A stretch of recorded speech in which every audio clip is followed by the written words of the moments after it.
तत्त्वतीर्थं मायापुरीषु च तथा मित्रपदं नाम ततः केदारमुत्तमम्।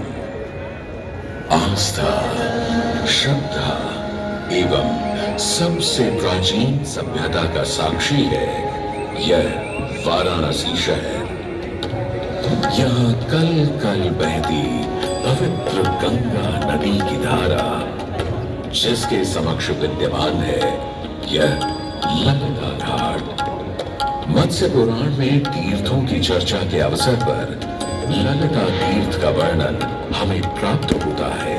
साथ ही साथ स्कंद पुराण के काशी खंड में भी जहां नव दुर्गा घाटों का वर्णन होता है, वहां भी ललिता घाट का नाम अंकित है।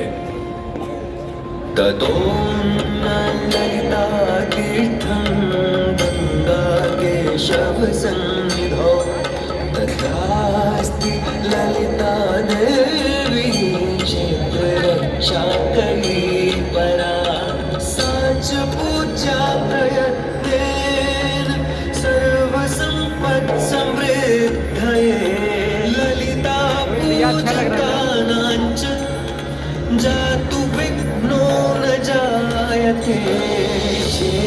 कृष्ण द्वितीयायां ललितां परिपूज्य वै नारी वा पुरुषो वापि लभते वाञ्छितं पदं स्नात्वा च ललिता तीर्थे ललितां प्रणिपत्य वै लभेत् सर्वत्र लालित्यं यद्वा तद्वानुलप्य च लभेत् सर्वत्र लालित्यं यद्वा तद्वानुलप्य च। गंगा नदी के तट पर स्थित है ललिता तीर्थ, जहां क्षेत्र रक्षा करने वाली दुर्गा रूपी ललिता गौरी का निवास है, जिनकी सभी श्रद्धालु सर्व प्रकार संपत्ति लाभार्थ पूजा अर्चना करते हैं। इस घाट की सबसे विशेष बात यह है कि यहाँ शिव के साथ शक्ति के दर्शन भी श्रद्धालुओं को मिलते हैं। घाट के ऊपर गली में मां दुर्गा को समर्पित देवी ललिता का मंदिर विद्यमान है। साथ ही साथ यहाँ काष्ठ एवं ईंट से बना राज राजेश्वर मंदिर भी स्थापित है।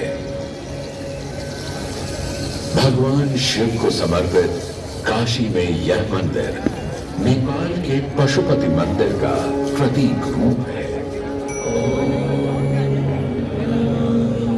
वर्तमान में सुशोभित यह ललिता घाट पूर्व में 3 भागों में विभक्त था। दक्षिण दिशा की ओर से चले तो नेपाली घाट, ललिता घाट एवं राज राजेश्वरी घाट। इनका उल्लेख सन 1930 में मोती चंद्र जी ने किया था, जहां नेपाली घाट एवं ललिता घाट के पक्के निर्माण का श्रेय नेपाल के महाराजा बहादुर शाह को जाता है, तो वहीं राज राजेश्वरी घाट के निर्माण का श्रेय सिद्ध गिरि जी को जाता है। कालांतर में नेपाली एवं राज राजेश्वरी घाट ललिता घाट में ही समाहित हो गए। ऐसी मान्यता है कि अश्विन मास की कृष्णा तृतीया के दिन ललिता तीर्थ में स्नान कर देवी के दर्शन करने से श्रद्धालुओं की सभी मनोकामनाएं पूर्ण होती है।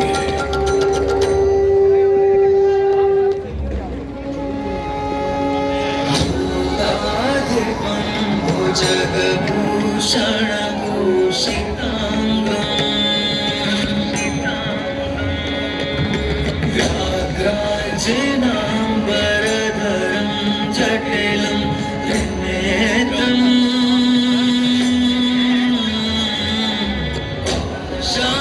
शाङ्कुशाभयं वरप्रदशूलपाणिम्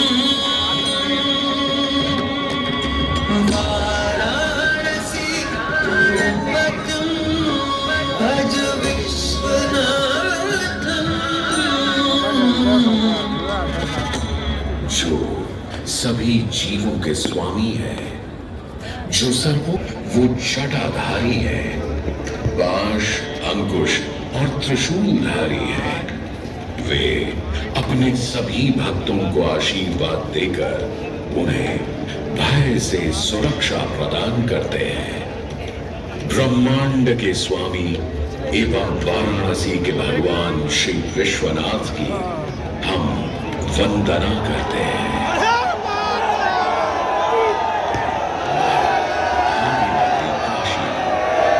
वही काशी जो स्वयं भगवान शिव के त्रिशूल पर विद्यमान है। सृष्टि के प्रारंभ में महादेव ने एक भाग चमकता हुआ प्रतीत हुआ, उसी भाग को भगवान शिव ने काशी का नाम दिया। कालांतर में गंगा नदी के तट पर बसी इस काशी नगरी में समय समय पर अनेकों घाट विकसित हुए, जहां श्रद्धालु आकर पूजा अर्चना एवं स्नान किया। सुंदर वन से ढकी हुई थी, जहां पीपल, आम, बरगद, शीशम आदि के वृक्ष हुआ करते थे, जिनकी छाया में बैठ ऋषि मुनि, साधु संत आनंद से तपस्या किया करते थे। इसलिए इस जगह का उल्लेख आनंद वन के नाम से भी किया गया है। जितनी पुरानी काशी नगरी है, उतना ही पुराना यहाँ का काशी विश्वनाथ मंदिर भी है। भगवान शिव को विश्वेश्वर, विश्वनाथ आदि नामों से भी संबोधित किया जाता है, जिनका अर्थ है सब विश्व के स्वामी। किंवदंतियों की माने तो सृष्टि के आदि में जब भगवान शिव एवं मां पार्वती पृथ्वी का भ्रमण कर रहे थे, उन्हें यह स्थान बहुत प्रिय लगा। तब मां पार्वती को यहाँ कुछ समय रुकने की इच्छा हुई, तो भगवान शिव अपने लिंग रूप में यहीं स्थापित हो गए। तभी से 12 ज्योतिर्लिंगों में इस मंदिर को विश्वेश्वर मंदिर के नाम से भी जाना जाने लगा, जहां भगवान शिव और माता पार्वती सदैव वास करते हैं। सदियों से इस पवित्र नगरी ने अनेक ऋषि मुनियों, तपस्वियों, धर्म गुरुओं आदि को अपनी ओर आकर्षित किया है। आदि शंकराचार्य एवं समय बदला, दौर बदला, भारत के स्वामी आए। जब प्रथम बार गौरी ने आक्रमण किया, तब पृथ्वीराज चौहान ने उसे बुरी तरह पराजित किया था। अंत में उसने वचन दिया कि ऐसी गलती दोबारा कभी नहीं होगी। अतः पृथ्वीराज चौहान ने उसे छोड़ दिया। संभवतः यह एक दुर्भाग्यपूर्ण निर्णय था, क्योंकि अंततः गौरी ने पृथ्वीराज चौहान को धोखे से हराया। तत्पश्चात उनके साथ बहुत बुरा व्यवहार किया तथा उनकी दोनों आंखें भी निकाल दी। पृथ्वीराज की मृत्यु के उपरांत हिंदुओं का मनोबल कमजोर पड़ गया, जिसके परिणाम स्वरूप आतताइयों ने अन्य मंदिरों के साथ साथ विश्वनाथ मंदिर को भी क्षति पहुंचाई। यह ऐसा काला दौर था जिसके स्मरण करने मात्र से आंखें नम पड़ जाती हैं। परंतु समय सदा एक सा नहीं रहता और दुख के ये बादल भी सुख में बदलने वाले थे। एक धार्मिक सम्मेलन में राजा टोडरमल की भेंट नारायण भट्ट से हुई। नारायण भट्ट एक बहुत धनी व्यक्ति थे, जिनका जीर्णोद्धार करवाया और वीरान बड़े खंडहरों में एक नई जान डाल दी। 16वीं सदी में संत तुलसीदास ने यहाँ रामचरितमानस की चौपाइयों को पढ़ा था तथा संत एकनाथ ने भी यहीं पर वारकरी संप्रदाय का महान ग्रंथ श्री एकनाथी भागवत लिखकर पूरा किया था।